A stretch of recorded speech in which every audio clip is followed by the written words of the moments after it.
What's up, y'all? It's your man, Dad Dude, bringing you guys another video. So if you watched any of my previous videos about Sam Darnold, I haven't made one in a while, but if you've seen those videos, you will probably assume that I have been upset by the news that the Panthers are going to start Sam Darnold Sunday against the Broncos. And that would be your assumption.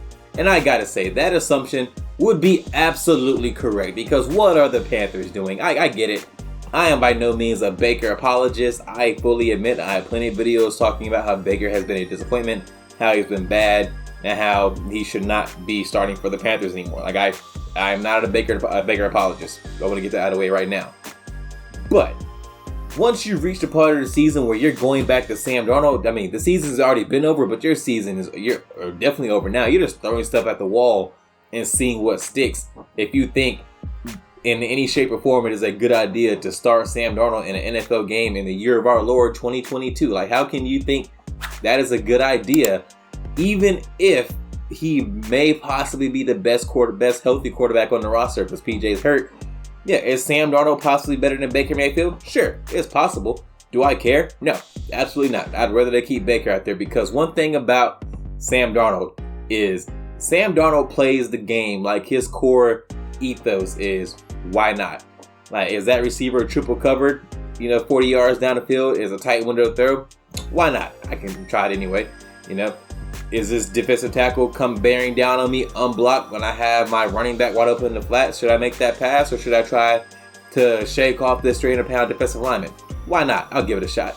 Like, he does stuff like that. But it's like Sam Darnold attempts things in a game where I don't know logically how he thought that it would work out well for him. He does things that I don't want to call anyone stupid, because I don't know Sam Darnold. He may be, in fact, a very intelligent person. But when it comes to football IQ, that cliche football IQ, he does not seem very smart to me. Like, in terms of football IQ, again, he may be, that guy could have the potential to be a freaking astrophysicist for all I know. He might be super intelligent in everything except football. But on the field, he does things that are just simply dumb. He does. I don't think anyone will argue against that.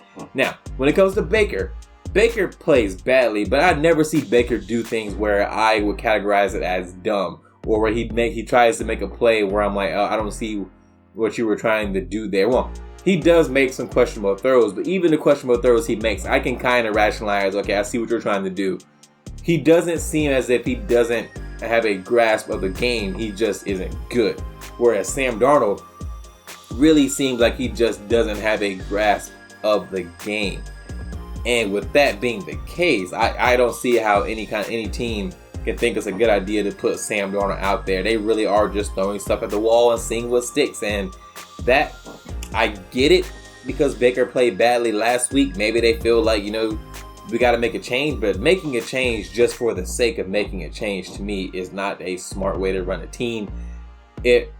I think it'd be better to just leave Baker out there. I just think he's the better option. Hell, if you really want to make a change at quarterback, put D'Eriq King out there. It did sound good at practice squad not too long ago. I'd rather go out there and watch D'Eriq King, because at least in the NFL, D'Eriq King is an unknown. So as a fan, I will have the joy of watching this unknown product and watching what happens. It can ultimately be a train wreck. It's very possible, almost very likely, that it will be a train wreck if they just start D'Eriq King. But at least I have the unknown of what D'Eriq King is.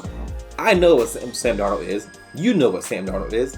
They know what Sam Darnold is. Sam Darnold will not be on this team next year. He just won't be.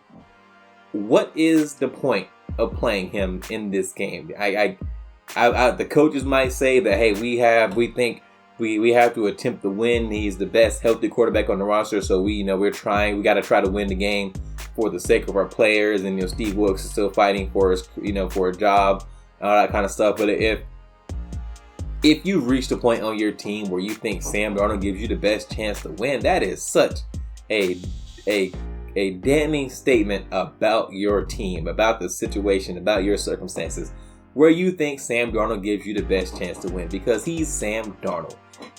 He may go out there, and it is entirely possible that Sam Darnold has a really good game against the Broncos. The Broncos have a great defense. I don't think it likely, but it is within the realm of possibility. He could do it. But do you guys have any faith that he actually will have a good game? Because I don't. And really, I don't think the Panthers have any faith that he's actually going to have a good game. As I've said multiple times in this video, I think they've reached a point in the season where they don't have any answers to the problem at quarterback, and they're really just throwing stuff at the wall, seeing what sticks. They were in there like, hey, we'll put Sam out there. Why? Because why not? Give it a shot. Let's see what happens. And I'm going to watch it because I'm a crazy fan, and I let this team hurt me, even though I know they're going to be bad. Even when I try to lower my expectations before the game, I still go into that game, I'll watch it, and I'll get on the edge of my seat because I am crazy about this team and I want them to win every game. Unless they're out of playoff contention, then, you know, I'm on that borderline between tanking or not. But during the game, it's hard not to root for your team to win, even though every week I talk to myself during the week. I'm like, hey, this team's not good. Lower your expectations. And I still let them hurt me every Sunday. And I'm going to let them hurt me this Sunday. I'm going to watch this game. Sam Darnold's going to go out there. He's probably going to make a few really good throws. And I'm like, oh, man, I was wrong. Sam Darnold's cooking today. And then the top's going to fall out. The bottom's going to fall out. He's going to do something ridiculously he's going to make a ridiculously bad play. The Panthers are probably going to lose. And I'm going to be upset Sunday because I let myself get fooled into believing this team might win again. It's rinse and repeat every week. And I'm going to let them do it with Sam Darnold at quarterback. I just don't get it. At this point, I just don't get it. You might as well stick with Baker. Baker's not going to be here next year. Sam's not going to be here next year. What does it really matter at this point who you start at quarterback? It just doesn't matter at all, really, at this point. Might as well keep Baker out there. We've seen what Sam Darnold is capable of. They've seen what Sam Darnold is capable of. And they still think it's a good idea to put him out there. That does not inspire much confidence in the people running this organization to me. It just doesn't. That's all I have for you in this one, guys. If you enjoyed this video, go hit that thumbs up. And if you're so inclined, subscribe and leave a comment. I respond to almost everything. And I'll see you guys in the next one.